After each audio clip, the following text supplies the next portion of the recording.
Hello everyone, it's Melanie here with Vintage Hill Studio. Today I have a quilted tree to share with you. It is simple, it focuses on quilting, and we will just jump right into it. So the best thing to do is look around for some paper scraps, because as I showed you, we're using 1 1/4 inch triangle die, which is not very big at all. And we're going to cut several triangles out. I cut more than I need because I wasn't sure which patterned papers I was going to use. I kind of wanted to mix and match, but you know, this is a free will project, which is so much fun. So again, you're going to cut out several of these 1 1/4 inch triangles. Now I'm working on a 4 1/4 by 5 1/2 inch card this week, and as you can see, you need 9 triangles to make a tree here for the front of your card. Here are the mats that I'll be using. All the supplies and dimensions for today's card can be found in the description below this YouTube video, so scroll down there if you're interested to see what I used and what dimensions were used to make this card. So the next thing I'm going to do is choose a sentiment from this Recollections stamp set, and I will see what will fit up in this top right corner. It will go just to the right of the very top of my tree, so it needs to be kind of a small sentiment. And what I'm going to do is go ahead and ink up the sentiment and stamp it on my card.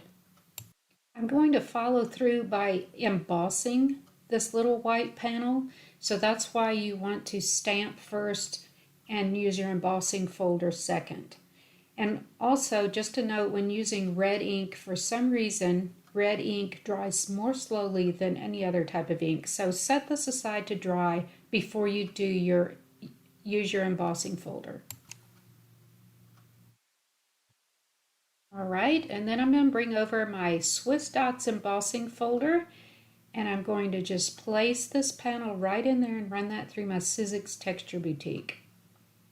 And this is going to give us a nice little snowy effect for the background of our quilted tree.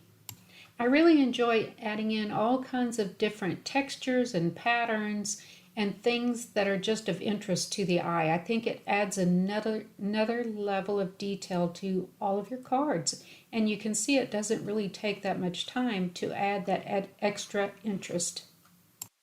Okay, I'll get that put down on the front of my card. I'm using this red mat first. This will just add a little frame of color around our textured white mat that's got our sentiment on it, providing for a great background for this simple little quilted tree.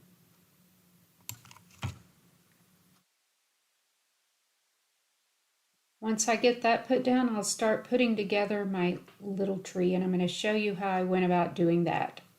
This is just what I came up with, so I'm roughly placing the very tip top of my tree there at the top of the white mat, and I'm going to work my way down to just see how I need to center this horizontally on my card.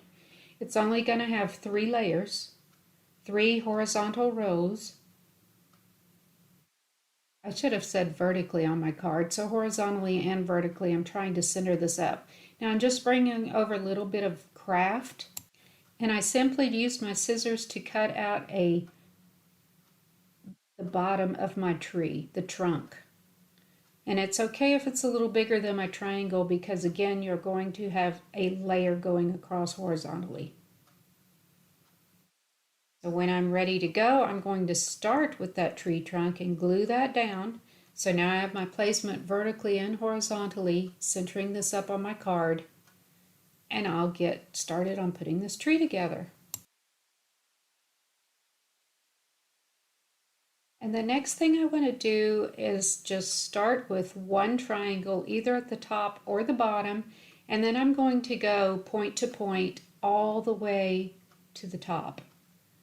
Just working vertically here for right now. That's going to give me my center points for each of these rows along this quilted tree.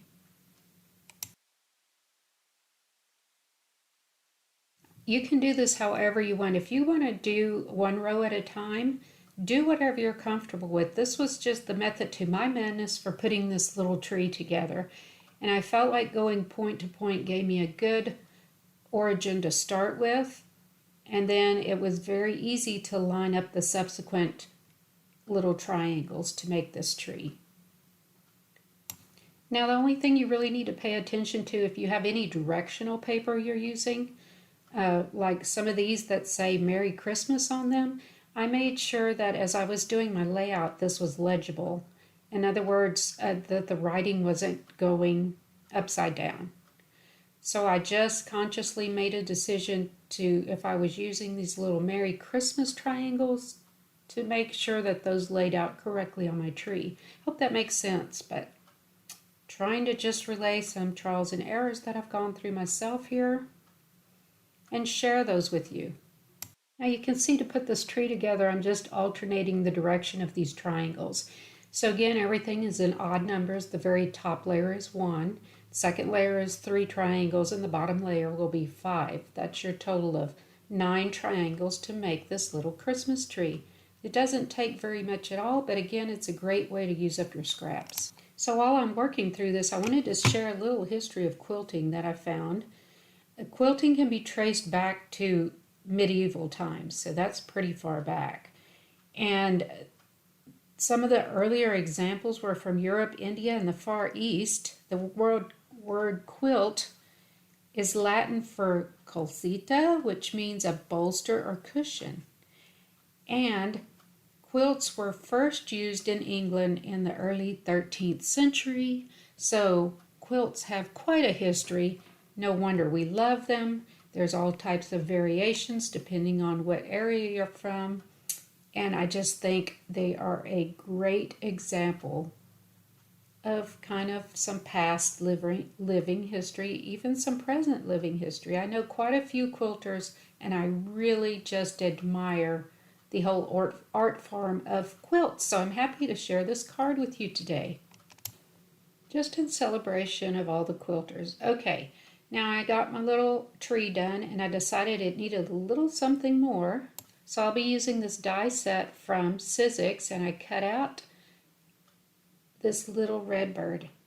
This die actually cuts out 2 little birds, and I'll be using one of them for my project today. And I thought he would go perfectly at the very tip top of my tree. I love the way that works, so that's going to be his new landing spot. I am so happy you popped over to my channel today. I hope you enjoyed watching how this card was put together, and that you get inspired to look through some of your scraps, see what you've got, and maybe put together yourself your own little quilted Christmas tree. Leave me a comment, give me a thumbs up, become a subscriber. I'd love to see you next week. And happy crafting, everyone!